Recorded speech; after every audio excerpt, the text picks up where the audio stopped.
ప్రభావతి కాలు జారి కింద పడడంతో మీనా చాలా బాధపడిపోయి ఆమెకి సేవలు చేయబోతూ ఉంటే, అమ్మ మహాతల్లి నువ్వు అసలు నన్ను ముట్టుకొనే ముట్టుకోవద్దంటూ దండం పెడుతూ ఉంటుంది.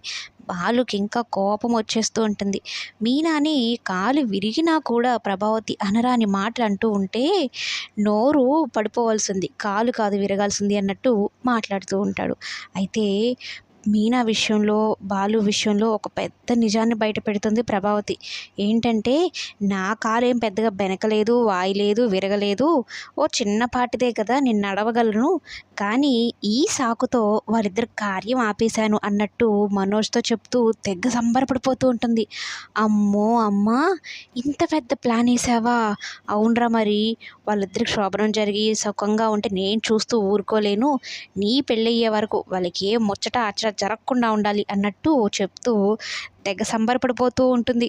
ఇక మనోజ్ కూడా హ్యాపీగా ఫీల్ అవుతాడు. ఎందుకంటే ఒకరి జీవితం పోతుంది అనుకుంటే ఆయనకి ఇంకా సంతోషం కదా. తల్లి కొడుకులు ఇద్దరూ స్వార్థపరులే.